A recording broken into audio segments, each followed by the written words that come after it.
Bonjour et bienvenue pour cette table ronde qui réunit aujourd'hui NetApp et Veeam Software afin de parler sauvegarde et protection des données en environnement multi-cloud. Nous avons aujourd'hui Mathias Robichon, bonjour, directeur technique de NetApp France, un acteur majeur du stockage, en particulier sur les architectures cloud hybrides dont nous allons parler aujourd'hui. Nous avons aussi Stéphane Berthaud. Bonjour. Vous êtes directeur technique de Veeam Software, éditeur spécialisé dans la protection et la sauvegarde des données. Donc, on l'a vu ces derniers mois, les entreprises migrent de plus en plus de ressources IT dans le cloud. Le multi-cloud est devenu l'architecture cible de beaucoup de DSI français. Ça pose bien évidemment la question de la sauvegarde et la protection des données critiques dans ces environnements de plus en plus critiques. Donc, en tant qu'acteur historique du stockage, comment NetApp a-t-il accompagné ses clients dans ce virage vers le cloud ? Oui, alors comme vous l'avez souligné, NetApp est un acteur historique du stockage. C'est un aspect d'ailleurs du métier de NetApp qu'on ne néglige pas. On modernise les infrastructures traditionnelles de nos clients autour de solutions full flash. D'ailleurs, NetApp est numéro 1 du flash. Néanmoins, la stratégie cloud de NetApp remonte à une dizaine d'années à peu près, avec deux constats. Le premier constat, c'est que NetApp, quand on a vu arriver le cloud public, on a forcé de constater que NetApp n'était pas un opérateur de cloud et n'avait pas velléité à proposer des solutions en propre cloud. En revanche, le deuxième constat, c'est que NetApp, acteur du data management, nos clients nous font confiance depuis des années autour de fonctionnalités de gestion de données, avec toute la technologie nécessaire pour aborder le cloud public et notamment l'hybridation du cloud public. Donc ce virage a été négocié effectivement il y a déjà une petite décennie. Et Stéphane Berthaud, pour un expert de la sauvegarde des données, notamment en environnement virtualisé, comment avez-vous accompagné cette montée en puissance du cloud chez vos clients ? Alors tout simplement en accompagnant nos clients dans leur démarche d'utilisation du cloud qui a été au fil des années de plus en plus importante, même si on la retrouve à des degrés divers de maturité chez nos clients. Donc évidemment, il était impératif pour nous d'accompagner ce mouvement et d'offrir le même niveau de protection dans les environnements cloud hybrides, dans les environnements multi-cloud que ce qu'on propose déjà dans les environnements on-premise, comme on les appelle chez nos clients. Et notamment pour éviter une erreur qui est communément faite par beaucoup de clients, qui est de penser que le cloud offre le même niveau de protection ou qu'on n'a pas besoin de protection supplémentaire parce qu'on a déjà tous les niveaux de résilience fournis par les grands acteurs majeurs du cloud public. Ce qui est vrai en termes de résilience, en termes de disponibilité, mais ce qui n'est pas forcément vrai en termes de protection des données. Donc les clients restent responsables de la protection de ces données, restent les seuls à devoir assurer la protection et la conservation de leurs données dans le temps. Donc NetApp et Veeam Software autour d'une même table pour parler sauvegarde des données multi-cloud. Quelles sont les synergies finalement que vous avez créées entre vos solutions ? Alors c'est des synergies qui sont fortes. On a un partenariat qui remonte à plus de 5 ans maintenant et qui se retrouve dans l'ensemble des gammes proposées par NetApp, qui repose principalement sur une intégration très fine des moteurs de snapshot, de data protection des gammes de stockage NetApp, que nous sommes capables de piloter, d'orchestrer pour les réutiliser, soit pour en faire des sauvegardes, soit pour les déporter. Et donc une intégration extrêmement fine. Donc si on en vient au cas d'architecture, le niveau de maturité des entreprises françaises aujourd'hui est très hétérogène. On voit que certains DSI visent le 100% cloud, mais l'essentiel des entreprises françaises n'en sont pas encore là. Beaucoup ont encore des ressources IT en mode on-premise. Donc quelle architecture est-ce que NetApp peut leur proposer pour exploiter le cloud dans leur sauvegarde ? Alors, c'est vrai que le côté des DSI, souvent les premiers cas d'utilisation du cloud public notamment, ce sont des purs services d'infrastructure, c'est-à-dire plutôt tournés autour du backup et de l'archive. Donc que ce soit sur des données qui sont hébergées sur nos solutions flash, par exemple on-premise, ou sur nos solutions cloud privé d'hyperconvergence NetApp HCI, les premiers cas d'usage, ce sont des connecteurs intelligents permettant d'aller chercher des services de rétention long terme, de backup, d'externalisation sur les clouds publics. Ça, c'est vraiment le premier cas d'utilisation qui est fait des DSI, j'entends bien, des clouds publics. Côté Veeam Software, que pouvez-vous proposer donc à ces entreprises qui sont encore très orientées on-premise ? Alors, effectivement, c'est l'utilisation la plus primitive, on va dire, du cloud, qui est de l'utiliser comme un espace de débordement. On a investi dans des data centers primaires, data centers secondaires pour des infrastructures de secours et de redémarrage. Ces investissements lourds et en général des process qui sont très utilisés, très bien intégrés dans l'entreprise. Et donc le cloud va simplement être utilisé comme un espace de débordement. Donc là, on va plutôt bénéficier de l'aspect optimisation des coûts, puis en utilisant des classes de stockage objets chez les grands fournisseurs de cloud public. Et donc la capacité de prendre les données les plus anciennes, les externaliser au fil de l'eau vers des buckets S3 par exemple, et à partir de là être capable de réutiliser ces données en les réinstanciant par exemple dans un cloud public, dans un format différent pour un cloud Amazon ou Azure par exemple, pour des cas de disaster recovery. Donc c'est plutôt un aspect d'optimisation des coûts sans trop impacter l'organisation du SI lui-même. D'accord. Donc pour les entreprises un petit peu plus avancées dans leur adoption du cloud public, elles sont aujourd'hui dans des architectures hybrides avec encore des applications on-premise plus des workloads IT qui fonctionnent dans le cloud public. Donc comment sauvegarder des données qui commencent à être critiques, qui sont à la fois stockées dans un data center privé et sur des architectures cloud publiques? Oui, alors là on touche vraiment le cœur du cloud hybride, où là l'idée c'est d'avoir des workloads qui continuent de tourner donc on-premise et d'autres workloads qui tournent dans le cloud public, par exemple pour aller chercher des services cloud, c'est-à-dire des services à valeur ajoutée qui vont traiter la donnée de façon optimisée et intelligente par exemple.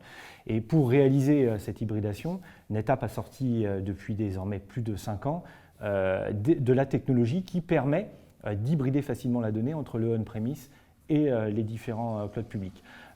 Pour illustrer ça, le premier cas qui est peut-être le plus simple à comprendre, c'est qu'il y a 5 ans, la première technologie que NetApp a sortie, c'est tout simplement le microcode qu'il y a dans les baies de stockage, qu'on est capable d'instancier dans n'importe quel cloud public, de manière à faire tourner une infrastructure de stockage virtuelle dans un cloud public. Et alors là, on va pouvoir ainsi profiter de la technologie Data Management NetApp pour hybrider facilement la donnée et puis réinstancier ou utiliser de la donnée dans le cloud avec tous les services que proposent les différents clouds publics. D'accord. Côté Veeam Software, cette fois, quelles sont un petit peu les solutions à mettre en œuvre pour faire de la sauvegarde de données efficace sur ces environnements fortement hybrides? Alors, par rapport au scénario dont on parlait précédemment, où on gardait ces data centers existants et on utilisait le cloud comme un espace de débordement, là on franchit une étape et on supprime ce deuxième data center qui va être un opérateur de cloud public qui va remplacer ce deuxième data center. C'est un cas de figure qu'on retrouve beaucoup chez nos clients, notamment pour des sites régionaux pour lesquels on ne va pas avoir la possibilité ou la volonté de construire 2 data centers. Le cloud public va permettre à des coûts moindres d'avoir un site de secours, un site de redémarrage.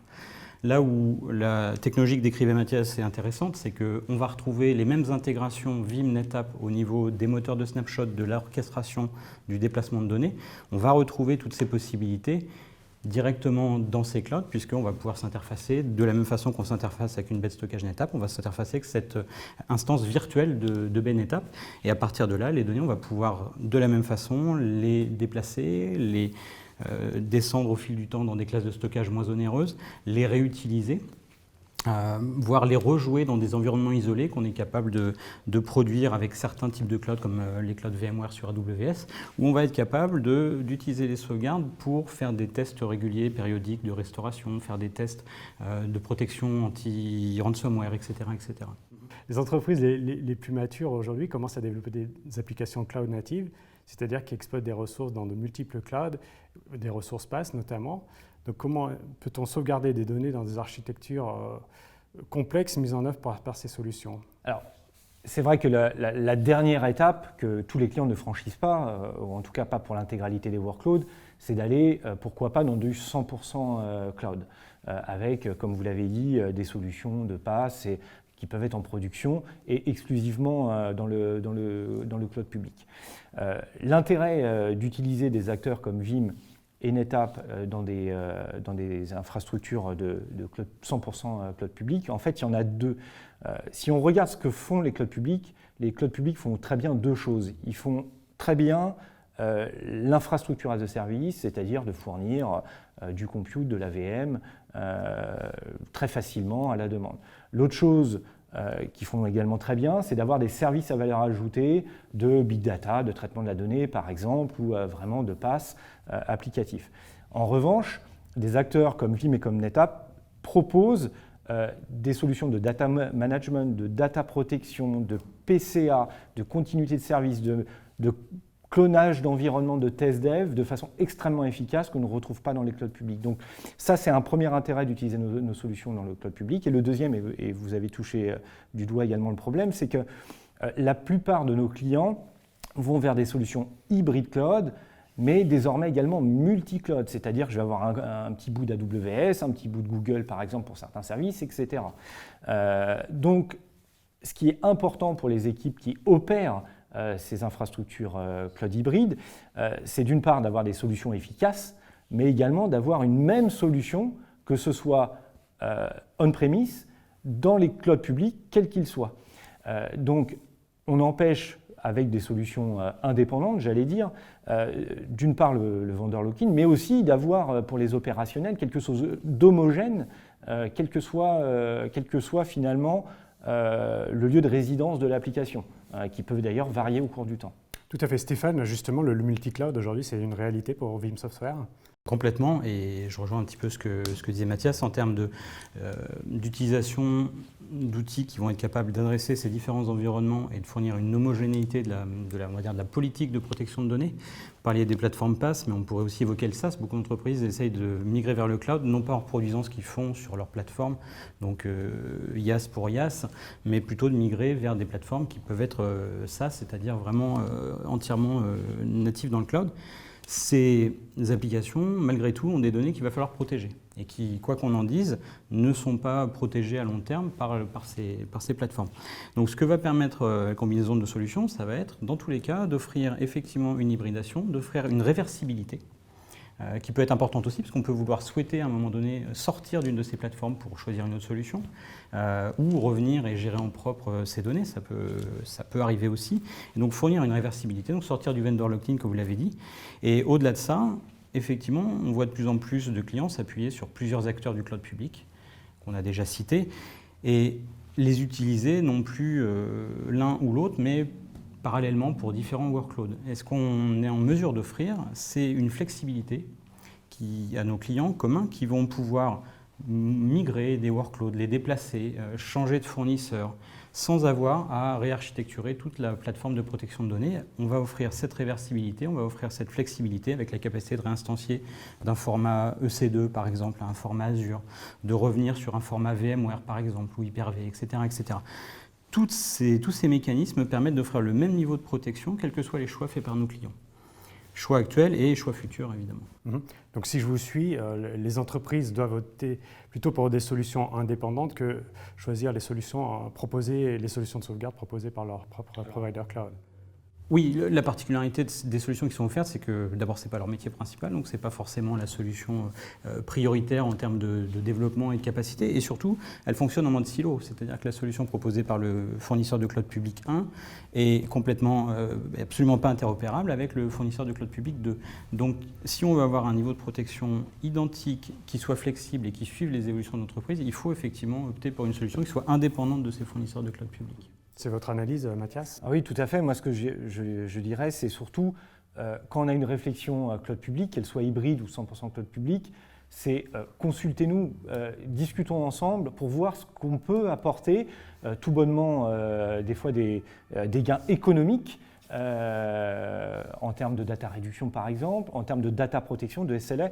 Consultez-nous pour voir ce qu'on peut apporter dans ces solutions cloud public. Et pour finir, pour élargir le débat, quels sont un petit peu vos axes de recherche aujourd'hui? Quelles sont les innovations que vous comptez proposer dans les prochains mois? Alors les axes de recherche, il y en a plusieurs, mais je vais peut-être me concentrer sur un qui est autour justement du multi-cloud, autour de technologies de containers, avec une solution qui s'appelle NetApp Kubernetes Service, qui est un orchestrateur donc Kubernetes de containers en environnement multi-cloud, c'est-à-dire de gérer ces containers, quel que soit le cloud public, mais également on-premise sur une solution NetApp, qu'elle soit VMware ou NetApp HCI, NetApp Hybrid Cloud Infrastructure. Donc cette solution NetApp NKS va permettre d'orchestrer ces conteneurs en environnement complètement multi-cloud. Donc, côté Vim Software, quelles sont un petit peu les innovations qu'on peut attendre dans le domaine de la sauvegarde? Alors, elles sont nombreuses puisque effectivement les environnements de nos clients évoluent beaucoup et donc il faut mettre à disposition très fréquemment de nouvelles fonctionnalités qui puissent leur permettre de continuer à avoir le même niveau de protection et de sécurité. Il y en a deux qui me viennent à l'esprit dans le contexte multi-cloud, notamment une qui est très en lien avec NetApp puisqu'on va bientôt proposer dans notre prochaine version une fonctionnalité de protection des NAS et donc notamment les NAS qu'on va retrouver sous forme NAS applicatif dans des solutions de cloud public. Et puis une autre qui est une API qu'on va mettre à disposition, qui est mise à disposition déjà et qui va permettre de présenter des données de sauvegarde à une solution tierce. Et ça va être très intéressant dans les clouds publics, notamment dans des contextes Big Data Analytics, puisque ces données de sauvegarde, qui sont des données non utilisées en temps normal, c'est une mine d'or en termes d'information, et sans impact sur les environnements de production, on va être capable d'aller creuser dans cette mine d'or et d'aller chercher des informations pour, comme je disais, dans des contextes analytics. C'est une API très prometteuse et j'espère qu'elle sera utilisée très largement. Très bien, merci Stéphane pour ce scoop. Mathias, Stéphane, merci beaucoup, d'avoir partagé avec nous sur ces thématiques du multi-cloud.